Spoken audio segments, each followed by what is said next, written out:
আমার আজকের সকালের রেসিপিতে ছিল হাতে বানানো পরোটা, মানে আমি নিজে বানাইছি। সাথে ছিল ১ কাপ চা আর পরোটার সাথে ছিল ডিম। তো পুরো ভিডিওটি দেখতে থাকুন।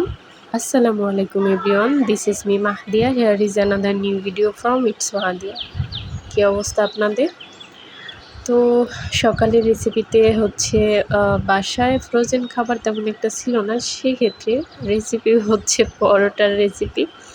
তো যাই হোক, পরোটা তো কম বেশি সবাই বানাতে পারে, আর যারা না বানাতে পারেন তারা হচ্ছে ভিডিও দেখে শিখে নিতে পারেন বা ফ্যামিলির কারো থেকে হেল্প নিতে পারেন। যদিও আমি কখনো ফ্যামিলির কারো থেকে কোনো ব্যাপারে হেল্প নিইনি।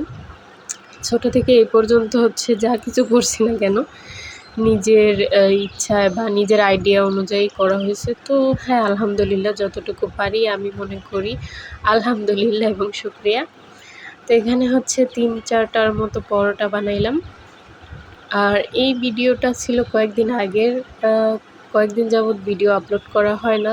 কোথাও বেড়াতে যাওয়া কিংবা অসুস্থ অবস্থায় থাকলেও দেখা যায় আমার ভিডিও করার হয় না। আর কোথাও গেলে ভিডিও করার অভ্যাসটা কেন জানি নাই। হয়তো অভ্যাস নাই, বাট হবে, ট্রাই করব সামনে থেকে ভিডিও করার। আর মনেও থাকে না, একটা আলসা মানুষ আমি। তো পরোটাগুলো একটু কড়া ভাজা করে নিচ্ছি, কারণ হচ্ছে কড়া ভাজার পরোটা আমার কাছে ভালো লাগে। আর তাড়াহুড়ো করতে গিয়ে মানে একটু হালকা বেশি লাল লাল পোড়া পোড়া হয়ে যাচ্ছিল। তো ব্যাপার না, এখন হচ্ছে আমি ডিম ভেজে নেব। ডিমটা হচ্ছে ভাইঙ্গা তারপরে ভাজলাম আর কি।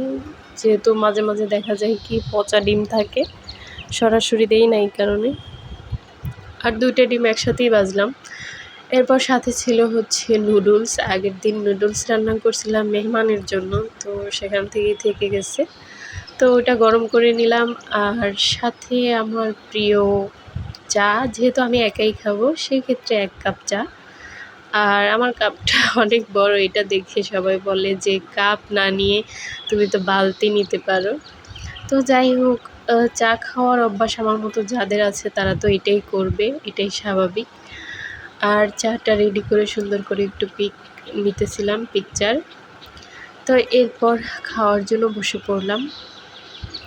আর যেহেতু আমি ওরকম টেবিলে খাওয়ায় অভ্যস্ত না, তো সেক্ষেত্রে দেখা যায় ঝটপট খাওয়ার জন্য বেডেই বসে নিই বা দেখা যায় মাঝে মাঝে নিচে বসেও খাই।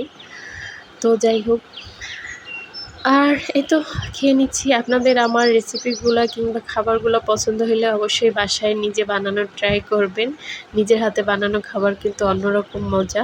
আমার ভিডিও ভালো লাগলে অবশ্যই আমার পেজ ফলো দিয়ে রাখবেন। পরবর্তীতে আরও নতুন নতুন ভিডিও আসবে। আজকের জন্য আল্লাহ হাফিজ।